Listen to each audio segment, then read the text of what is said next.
Good morning, ladies and gentlemen. Welcome to, good morning everyone. Welcome to Political Science 303 once again, right after the quiz. I know how some of you feel, so we can talk about it in the break. We can chit-chat about the quiz, no worries. What I want you to do, or what I want you to think about regarding the quiz is please consider it as a learning exercise, okay? So get ready for the midterm exam, which will be very similar in terms of style and structure, okay? So there will be a little bit of choice, but that you'll have to organize your ideas, take notes, do an outline, and then try to jot down your ideas in a more systematic manner. All right? So that's about it, about the quiz. Again, we can gossip about it in the break. But let me first go over our course material this morning. We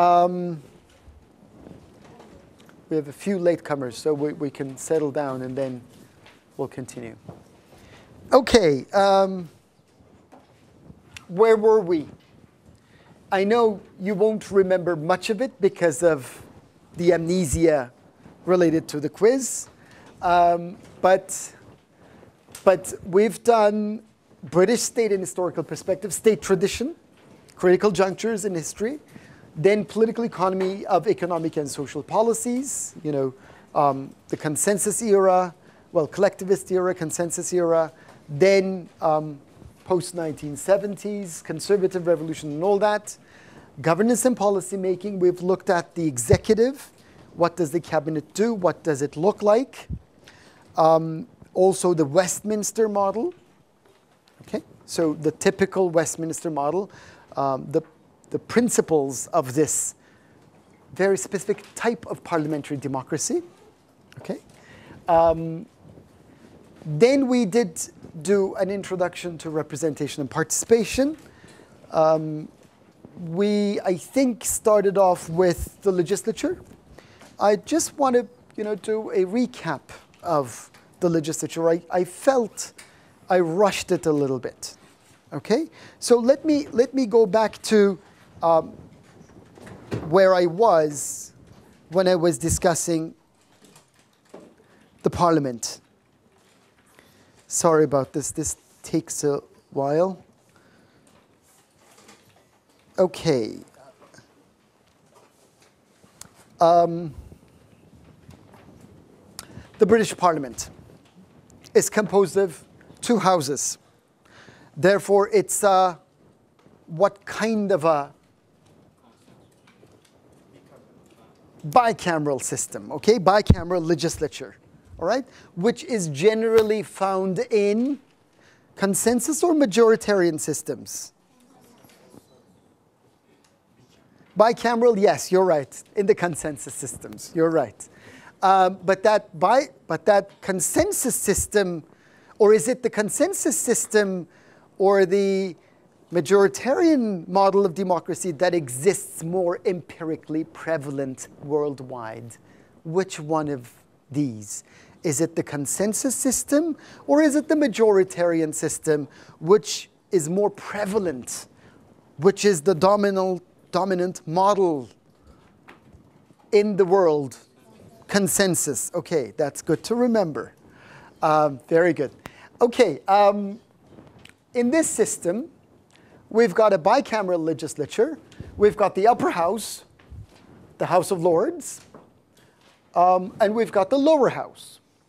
So whenever we whenever we refer to the Parliament, we categorically refer to the lower houses, okay? Across the advanced industrialized countries, whenever we refer to the Parliament, we generally refer to, of course, the legislature itself, but the House of Commons in this context, all right? So the Parliament, the British Parliament, houses two chambers, one of which is hereditary, it's a hereditary institution, the House of Lords. In that respect, I don't want to say undemocratic or non-democratic, but when we refer to parliamentary democracy, we mean the House of Commons, okay? And the legislature houses the Crown too, okay? House of Commons, the lower house, has three major functions, at least in theory. Okay?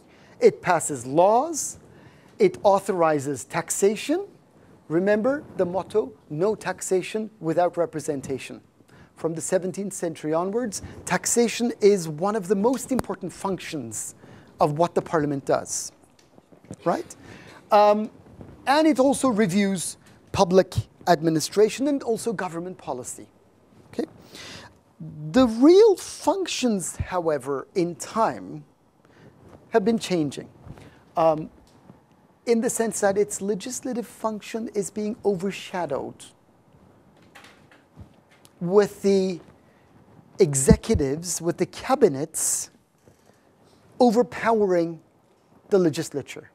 So when you look at the relationship between the legislature and the executive, yes, you would think that it is the legislature who makes, or which makes laws, but in effect, and also in time, effectively, it is the executive which really dominates the legislature in terms of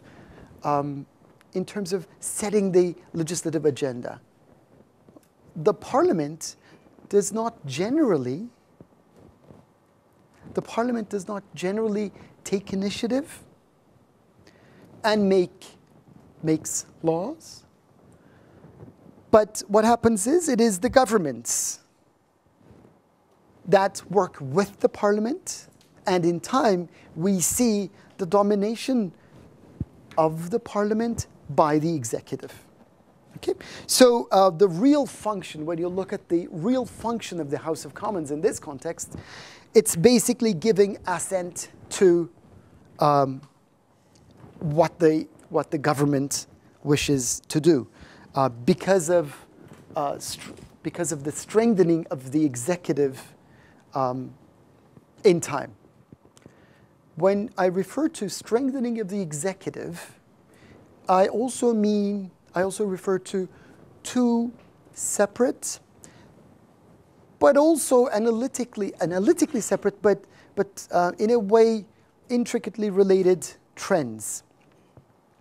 There is the strengthening of the executive vis-a-vis the parliament. So that's one level of executives getting stronger and stronger.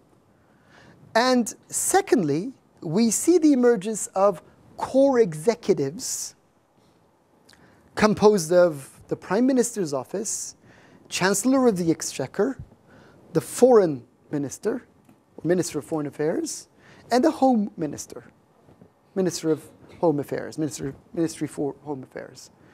All of these, I mean, these guys have also been dominating the executive too.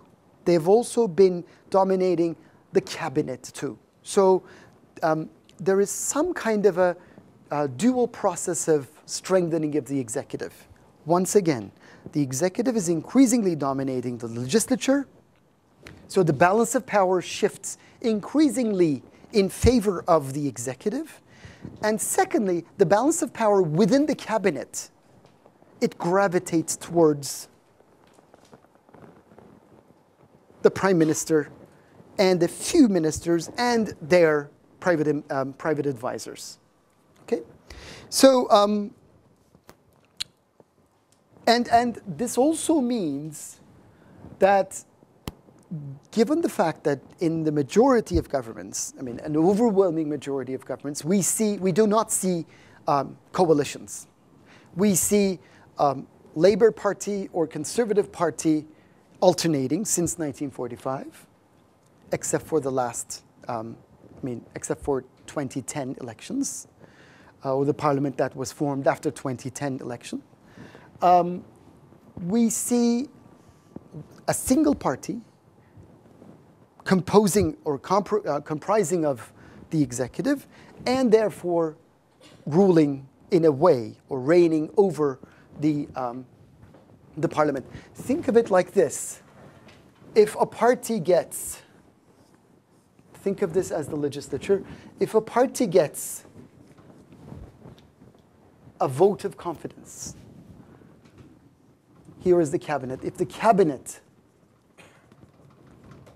which are basically, I mean, its members of which are composed of party members here, and the leader of the party is the prime minister, they get 52% of the votes, or 52% of the seats, I'm sorry, in the parliament.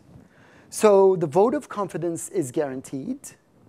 And whatever they put on the agenda, we know in advance, unless there are backbenchers, which I shall be talking about later, unless we have backbenchers who dissent from the cabinet, then the bill will become law. Is that clear? Right? Because the party who forms the executive, who forms the cabinet, will automatically gain the votes, 50% plus one of the votes. So that's going to be, in a way, guaranteed in this kind of a system. And this happens very often, or almost always the case, in the British system.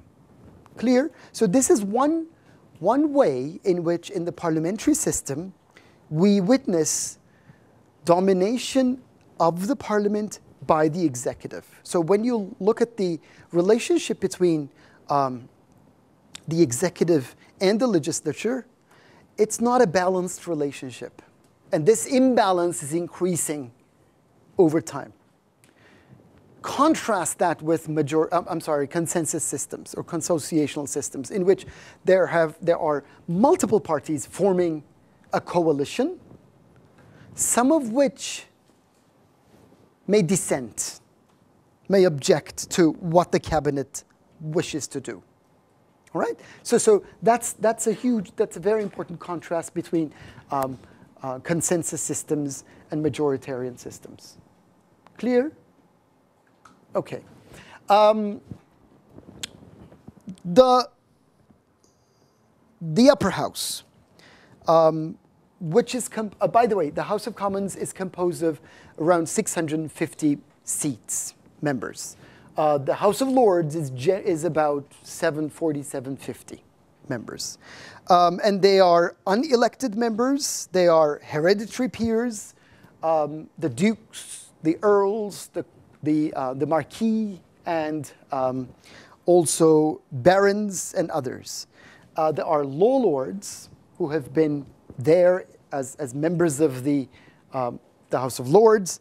There are life peers, most of which have traditionally been appointed by the Prime Minister himself or herself, and about 20 to 25 archbishops representing the Church of England.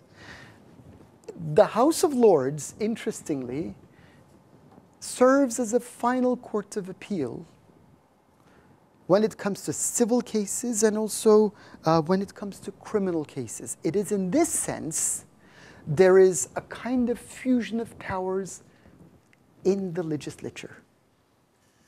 Remember, we talked about the Westminster model, and I really explained to you that this is a system also of fusion of powers as opposed to separation of powers. In the separation of powers model, we have the executive, the legislature, and the judiciary, all separate. Judiciary is independent, but you see the House of Lords also acting, also serving as a final court of appeal. That's also interesting. What the House of Lords does is, in fact, revision. So the most important function of the House of Lords, the upper house, is making revisions on the letter of the legislation. We make a distinction, or jurists make a distinction between the spirit of the legislation or law and the letter of law, right? They don't tinker with the spirit of the law, so-called, but they clean up the text so that it really conforms to the case law. It conforms to the tradition. It conforms to the Constitution. Okay. They also provide expertise in drafting legislation. They can suggest, in that respect, amendments to the House of Commons. Let's clean it up this way, or would you consider it that way? And what's important here is that they cannot block any legislation. They can delay the legislation, the passage of the legislation, but they do not have the right to block the legislation. They cannot say, okay, we reject what passed in the House of Commons. We don't like that, so we don't want it. They can't do that. They don't do that. Okay? So that's about it in terms of who does what. When we refer to other elements in the legislature, we have parliamentary committees which examine specific policies. They also monitor ministries, different departments within the executive. So there is some control by the parliament over the executive. Mind you, bureaucracy is part of the executive. Okay, so in that respect, the legislature has certain functions. They're allowed, has a set of privileges in order to, by or through monitoring, overseeing what the executive arm of the cabinet does. They can hold hearings, they can take testimony, they can question civil servants. Again, that also implies that the legislature oversees what the executive does, and they can issue reports on policies and stuff. There is also the institution of backbench dissent. Backbenchers, when you look at the British Parliament, you see there are benches, okay? Here is the speaker's desk, or his mic, his microphone, and there are backbenchers. Generally, are those members of Parliament who sit on the upper benches, who do not constitute the rank and file, the higher ranking officials in the party. So members of the governing party, which do not hold offices, and they're also members of the opposition. So especially rank and file members of the political party in opposition. This dissent, when you look at the backbenchers, they've generally been deferential, respectful. But in time, this has been changing. You see in the parliament, or you hear in the parliament, a lot of noise at the background. If you watch British Parliament in session, by the way, just note my parlance. Whenever I say British Parliament, I refer to the lower house with the green seats, not the red seats. Okay, I wish I could show you the British Parliament in session. Just please log on to the website of the British Parliament and watch how they debate issues. Anyway, generally they've been quite deferential, quite respectful, but in time, this deference has been changing. 1993, I remember, on an issue about the EU, backbenchers revolted against the major government. Major was the Prime Minister, of the Conservative Party that was in power by then, backbenchers voted against their own prime minister. They really weakened the Conservative Party in time. And therefore, and then we see Tony Blair coming to power. In 2003, I also remember instances of when Blair was the prime minister, there were backbenchers, about, I think, 1/3 of the MPs, Labour MPs, defected and voted against use of military force in Iraq. So it was such a divisive issue that there was so much backbench dissent. Even the members of the governing party voted against their own government bill, voted against government's policy. So we do not see a categoric party discipline in this case, okay? Which we see in other countries, such as France. There is strong party discipline. You can also imagine that there is a high degree of party discipline in this country, right? But in the British case, there is, in a way, the institution of backbench dissent, which is part and parcel of the system. It exists. It is allowed as long as in general, it is deferential. It is respected. And it overturns decisions. I mean, there have been incidents that dissent really got, or dissenters really got what they wanted. Okay, they can veto what their prime minister proposed in the parliament. Then comes the party system and the political parties. So we've completed our discussion on the legislature. This is what the legislature looks like, bicameral system. And now what about the parties? So this is going to be the order of which we shall be discussing other cases. So we first, in representation participation, we will look at the parliament under representation and participation. Then we'll talk about the party system and the political parties. The British system has traditionally been known as, in terms of a party system, a two-party system. When we look at the party systems in comparative terms, we can talk about two-party systems. We can talk about dominant party systems. We can talk about multi-party systems. In two-party systems, obviously, we talk about two main parties, which attract a lot of attention in elections.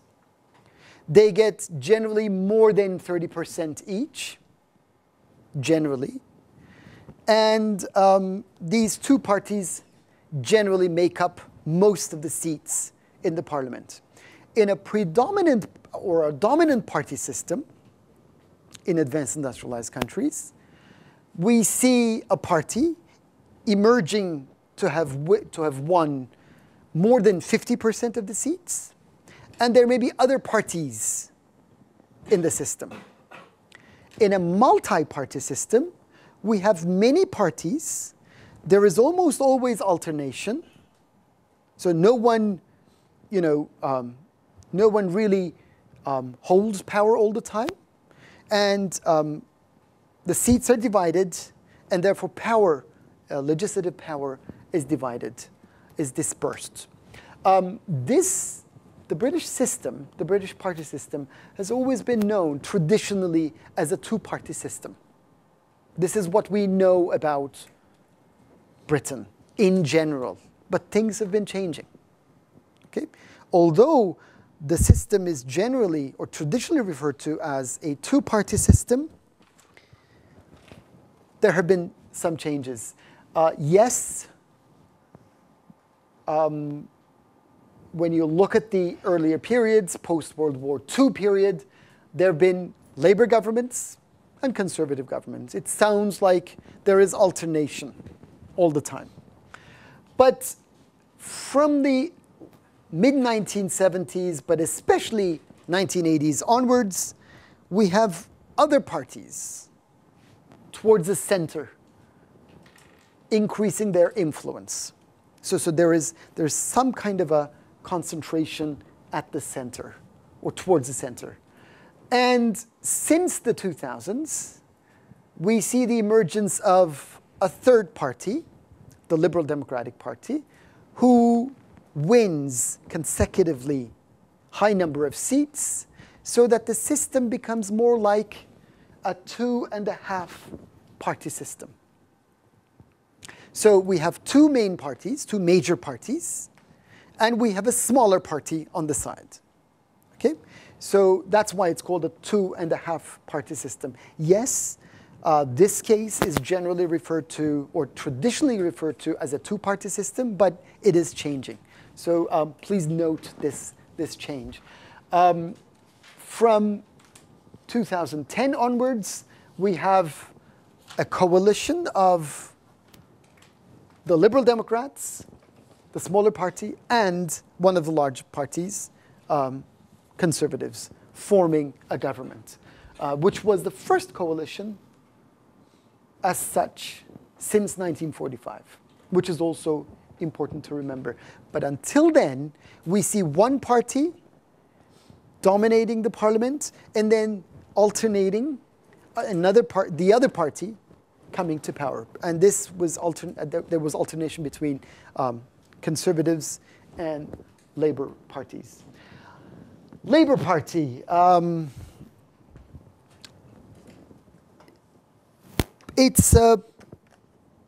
It was founded by unions and socialists. When you look at the basis of political power, its traditional basis of political power, mostly manual workers.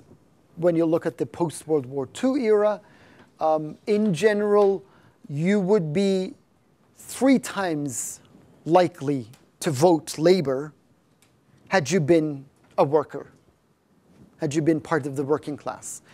And 2/3 of the working class was traditionally voting Labour for decades. 1970s, about mid-1970s, there has been some disillusionment with the party. And then some disillusionment, I meant some kind of disillusionment with the social democratic ideology, with the welfare state. After which we see alternation from Labour to Conservatives, the Conservative Revolution in 1979. So Labour has been moderating its ideology and expanding its basis of political support. There have been divisions in the 1970s, which I'll talk about in a moment. And some of these divisions have been about whether to be part of the EU or not, or whether we should remain as old Labour, or whether we could renew ourselves and expand our basis of political support. So these were the questions of the time. But there has been agreement, some kind of cohesion since the 1980s. The party emerged as a left of center, moderate left of center, but still a center party, or you know, a party that really sits at the center of the political spectrum. From the 1990s onwards, Blair modernized the party. It revamped the party. It modernized its appeal beyond its traditional core values, and the party emerged as as New Labour. So there is some kind of a reinvention or revamping of the party under Blair. So it was a process of, in a way, rebranding the party. 1990s, late 1990s. Ed Miliband, 2010 onwards, one of the Miliband brothers, Miliband wanted to reorient the party towards its more traditional focus. Let's go back to our origins. Let's rebrand our party again, or go back to our old brand of old Labour. Okay, so there is some kind of a pendulum swinging back and forth between New Labour, but also coming back to traditional old Labour Party. The second party that I'd like to talk about in Britain is the Conservative Party, obviously. It dates back to the 18th century, one of the longest surviving parties in Europe, in advanced industrialized countries. Its pragmatic approach, its flexibility really explains its strength and its also durability in time. It built the roots of the modern welfare state in the 19th century, late 19th century. There have been divisions, 1970s, divisions within the party over the role of the party, or over Britain's role in the EU. So there have been 1980s were years, highly divisive years in terms of whether we should remain within the EU, whether we should lead the EU, whether we should in fact get rid of the EU. So Britain had an ambivalent position under Margaret Thatcher especially. She said, I remember, Britain will never, ever be part of EMU, Economic and Monetary Union. So we won't give up the Queen's face on our banknote. We don't want the euro. So we want to retain our old conservative values, our own national identity, and all that. So, so there's been much discussion.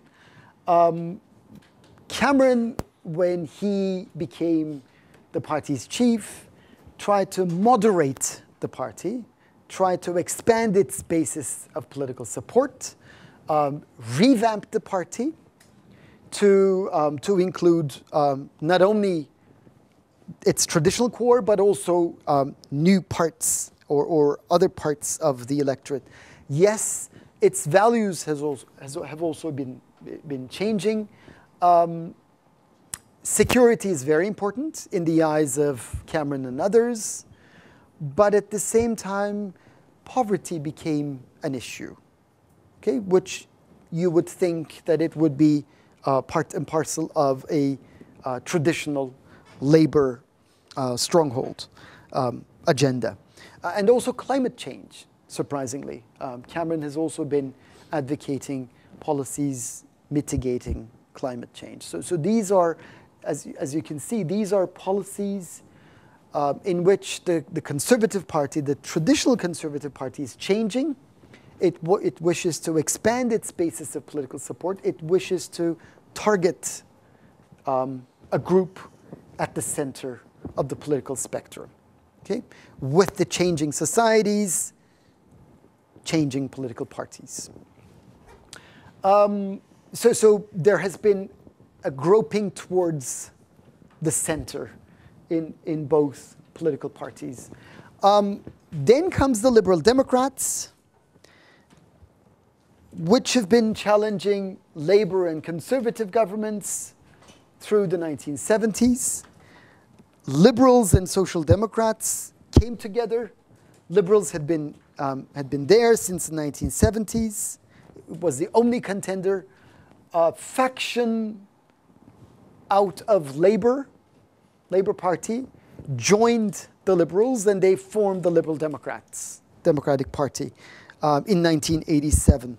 And it emerged as a left-of-center critic of the ruling government. So when you look at the spectrum here, you see towards your right, Conservative Party, Labour Party, towards the center, and also towards the left of the Labour Party, you see the Liberal Democrats.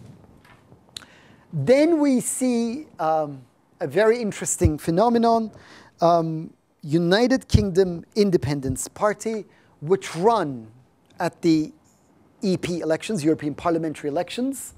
It's a right-wing populist party.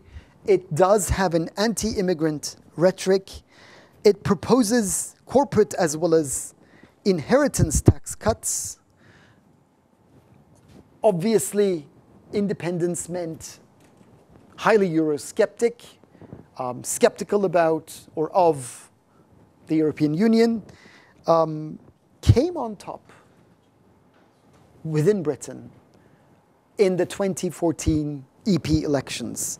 It actually got about just a little bit less than 1/3 of all votes in Britain. So UKIP, United Kingdom Independence Party, does not run at the domestic level, but I wanted to show you that United Kingdom, there emerged a party which runs for EP seats, European parliamentary seats, and this was very interesting. Let me talk to you about the electoral system. Remember we talked about the fact that we observe two ideal typical electoral systems. One is the first past the post system, and the other is the proportional system. Did I give an example? I must have given you yes, I did. Okay. So you know what we mean by the first past the post system or the single member plurality system. If there are 650 seats in the British Parliament, how many districts are there in Britain? If we know that Britain is a case of single-member plurality system, and we know that in the House of Commons there are 650 seats, 650 MPs, 650 districts. Clear? So Britain is divided into 650 districts. And for each of these 650 seats, there is competition among the parties. Is that clear? Do we all know what I'm talking about? So Britain is divided into 650 districts, and for one of these districts, I'm very good at drawing, I know. Party A, Party B, Party C, Party D, Party E. These are the competitors. Or MP, or prospective MP, party, or candidate. Candidate A, candidate B, candidate C of Party A, candidate of Party B, candidate of Party C. And what happens here is that, let's say that we have and what have you. So who wins here? Well, candidate C, or candidate of Party C. So this guy goes to the parliament, or this lady goes to the parliament. Okay, so that's why it's called it's called a first past the post system, or single member plurality system, or winner takes all system. Winner took all. One of the 650 districts goes to the parliament directly. What this system does is that these systems, in general, amass power to the large parties, and they generally reduce the influence of small parties. How? What do you think? How? Why? Why would a system as such amass more power, give more power, or give more influence to the large parties, and it becomes very difficult for smaller or candidates of smaller parties to win in the elections? The system, as you said, winner takes all, and the winner parties take district, for example, and the other minorities cannot represent themselves. That's why the major parties strengthen, become powerful, others weaken. Anything you'd like to add?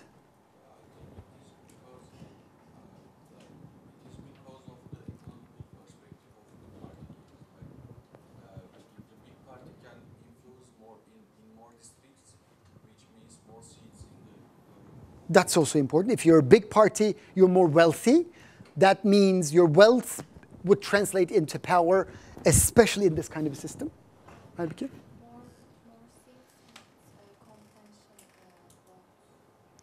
More seats mean? Confidential votes? I didn't get that. Confidence. They can win the vote of confidence. Okay, that's also true. So if you're a candidate of one of the large parties, you know that your party will be campaigning for you, and you will be campaigning for the large party. It becomes quite easy, or it becomes easier to campaign. And then it is likely that, especially in a system as such, you will win at the end of the day, or by the end of the day. Okay? The system as such really exaggerates the power, the influence of a large party, because you have your party behind you. You can lean on your party. You can rely on your party. And if you are a candidate of a small party, yes, there's no national threshold, so that's a plus. You can get elected because of an absence of a national threshold. You can get elected, but at the same time, it becomes very difficult for you to run the campaign, because voters will not get to hear about the party itself, even if you may be a strong candidate. So these kinds of systems, which are more or less first past the post systems, or winner takes all systems, or single member plurality systems, they in general categorically increase the influence of large parties and reduce the influence of smaller parties. Okay. What happened in the elections 1945 till 2010? We see alternation in power. What does alternation mean? What does alternate mean? Very good. So alternation means change in the party that forms the government. Clear? We'll talk about this also in France, which is also very important there. But alternation means change in the ruling party. Okay? The ruling party changes. When you look at the number of seats in the parliament, you see that it's really zigzagging. Conservatives rising at a plateau for 2 terms, then falling, then rising, falling, rising, rising, falling, falling, falling, rising, rising, rising. Labor, top, falling, rising, late 1960s, falling, quite stable, but falling 1970s, late 1970s, and Thatcher years, early 1980s. Then increasingly rising. Tony Blair wins a second term. Then secular decline, okay, and declining throughout. So you see, whomever gets the highest number of votes will form the government even in a 2.5-party system. This means that there is alternation since 1945. I mean, many, many, many consecutive instances of alternation. That's important to remember. We see instances of alternation. As you can see, it's been up until 2010, we have one party itself exclusively forming the government and holding all executive power, amassing all executive power. From 2010 till 2015, we had the Conservative Party winning most of the votes, but still its seats were not enough to form a government. I have a question here. In previous lectures, I have a question. Please. Very nice. Can you briefly rephrase the role of House of Lords in British politics? House of Lords, sure. What the House does is that it refines legislation. It cannot block legislation. That's what you need to remember. Yes, each piece of legislation is read 3 times in the House of Commons.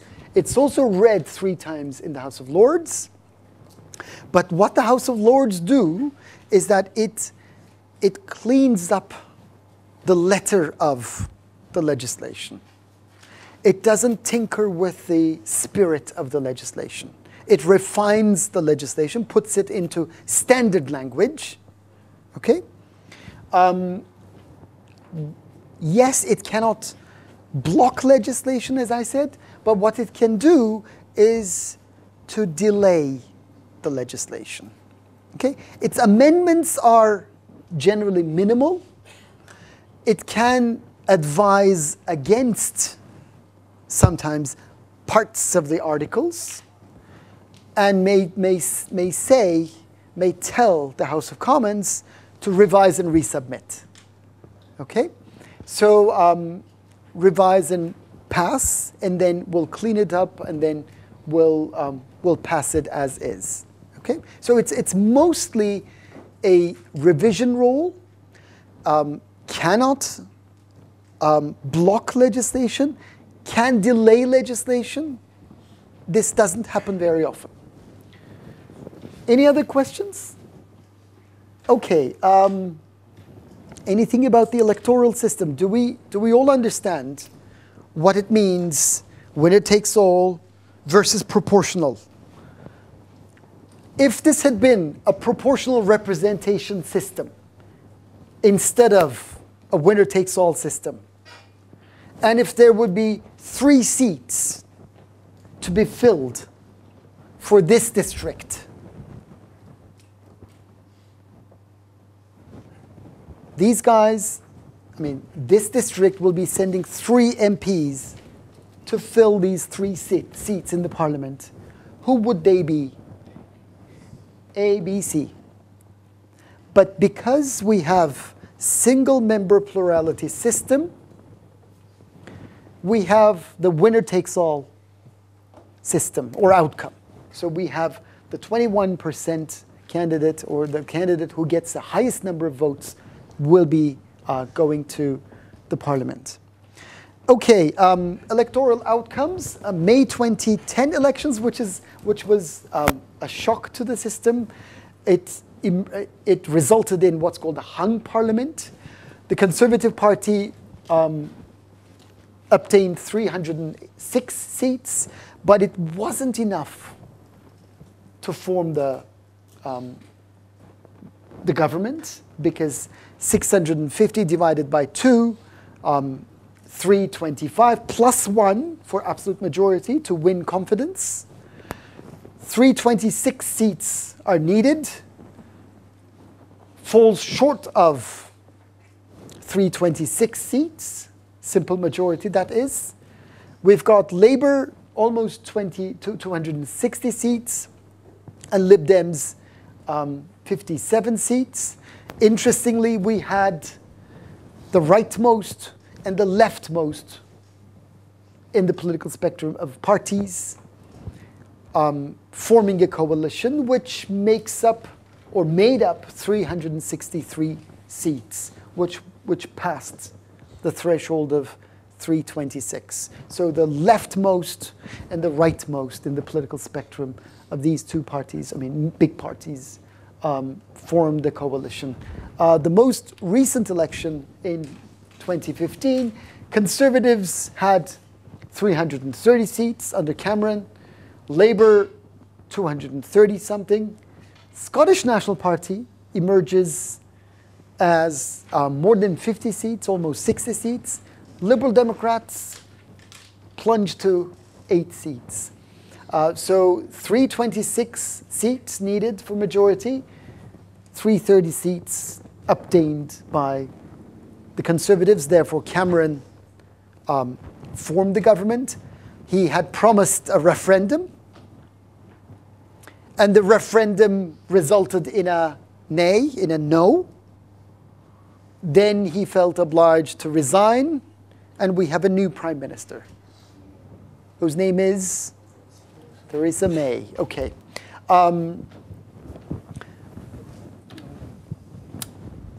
Okay, you want the numbers, sure. Conservatives, 330 seats. Labour, 232 seats. Scottish National Party, 56. It's a regional, national party. Liberal Democrats, 8 seats. Conservatives had not a paper-thin majority, so-called, but quite a slim majority, and they formed the government. Then comes political culture, massive economic dislocations, oil-induced shock 1972-73, 78-79. So many economic changes, political strife. Governments could not last. They couldn't deliver. They couldn't cater to the needs. Social dislocations, unemployment skyrocketing. 1979, Margaret Thatcher wins the votes, and she becomes the prime minister, first lady prime minister in British history, which is sometimes referred to, her doings, her ideology, her policies can be summed up as the Conservative Revolution that starts in Britain, then gets disseminated worldwide. Right after Thatcher, then comes to power Ronald Reagan, Republican Party candidate, 1980. Weakening of class bonds, especially after the 1970s, the turmoil. Everyone was protesting against both governments, alternating governments of the time. And the national identity was increasingly complicated with or after the decolonization period, 1950s, 1960s. Immigrants coming to Britain, race became an issue, ethnicity became an issue. The British have always seen themselves as multicultural society. But the identity of Britishness have been increasingly questioned since then, 1980s, 1990s. Protest movements include anti-GMO, anti-globalization, high fuel prices of the 1990s, and especially early 2000s, war in Iraq. This was a massive, massive movement. Millions took to the streets in London and elsewhere. I mean, there was, every weekend there was some protests going on, especially around 2003, 2002, 2003. So many, many, many movements have been emphasizing issues, have been taking up to the streets. Protests have been increasingly visible. Anti-terror movements also came to the fore. And all of these meant that we have an increasing level of political mobilization, political protests, taking up to the streets, increasing. So we have, not like the 60s and the 70s, but a more sensitive society or sensitive social groups really protesting and also really, voicing their dissent over especially government policy. War in Iraq, GMOs, globalization. So all of these were very important issues of the 1990s and 2000s. The most recent referendum was also very interesting.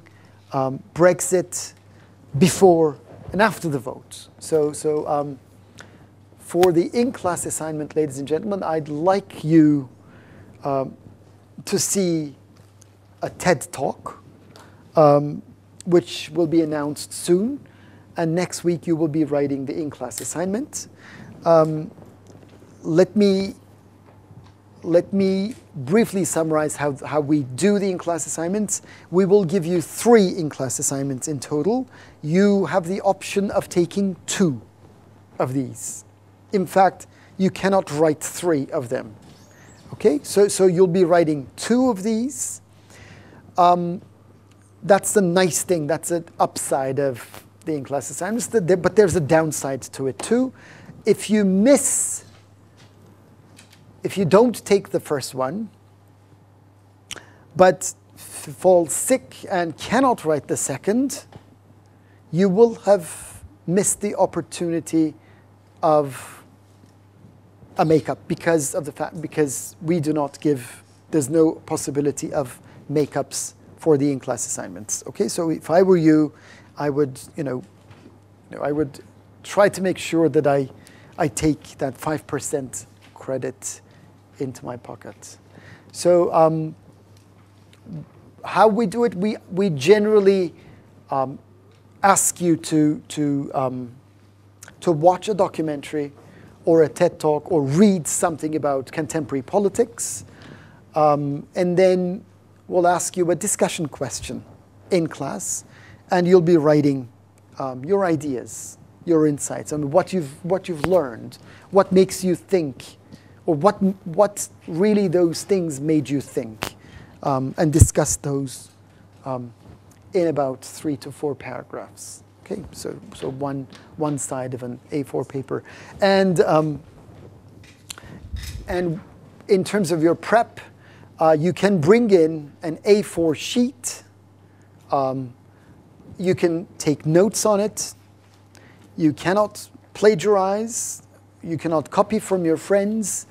If I were you, I would take notes from the material that we'd like you to follow, and then also blend in your lecture notes, and think about, how can this guy ask a question about, or what kind of a question there will be for this assignment. So we'll do the assignment sometime next week. I'll announce it through AIRS, through STARS. Normally, I give about 24 hours for prep. This I mean, it'll depend on the mood of the class and also on my pace this time. Okay, going back to our stuff. Current challenges. I'll cover one major challenge here in the in-class assignment, so I don't want to discuss that. I hope you'll enjoy the talk. But Northern Ireland had always been a problem. 1920s, partitioning of the island of Ireland. We see or we witness Protestants and Catholics, or Catholic Republicans, Republicans who wish to retain the crown, and Protestants wish to secede. There's a clash among these societies, these groups. Irish Republican Army gets formed, and it engages in activity against the British government, Gesundheit. It began disarming in 2001 under Blair government, and in time, strengthening of radical parties in Northern Ireland, especially in 2001, we see an incident.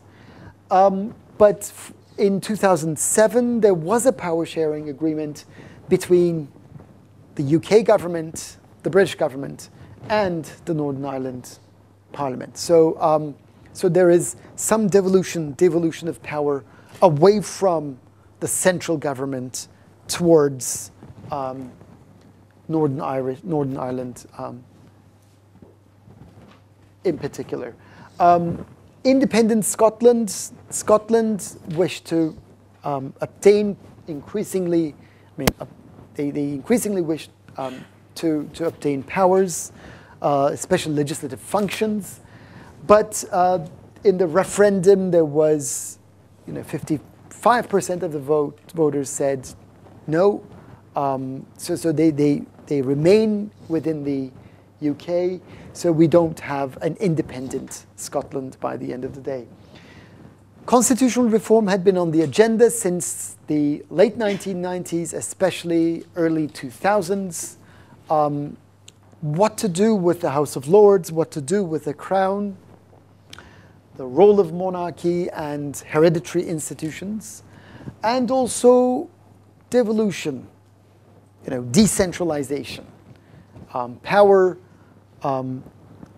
devolving from the center to Northern Ireland, Scotland, and Wales. So what to do with it? Shall we constitutionalize it? Shall we change our legal structure? That is one of the current, that was one of the,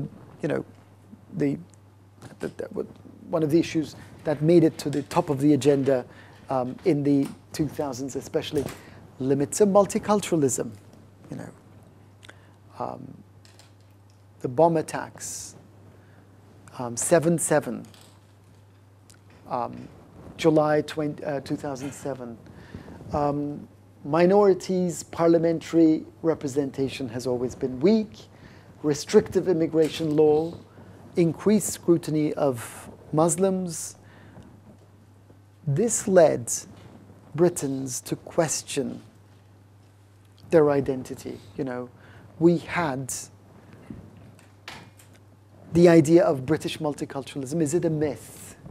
Is it a reality? So what do we make of British multiculturalism? So these were making to the headlines in the 2000s, and we still see its repercussions also in the Brexit issue, as you shall be seeing or you shall be watching, which also brings us to the existentialist so-called issue, Britain's status, Britain's role in the EU. This issue emerged as a new cleavage as UKIP became a major player, not only in the EU, but also domestically.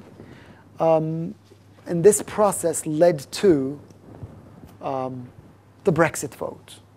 But 48 point something said no to Brexit. I mean, 51 point something said leave. 48 point something said remain. So, yeah, 51 point something and 48 point something. And what, I mean, how do we, or can we govern by referenda? If half of the country wishes something, what about the rest?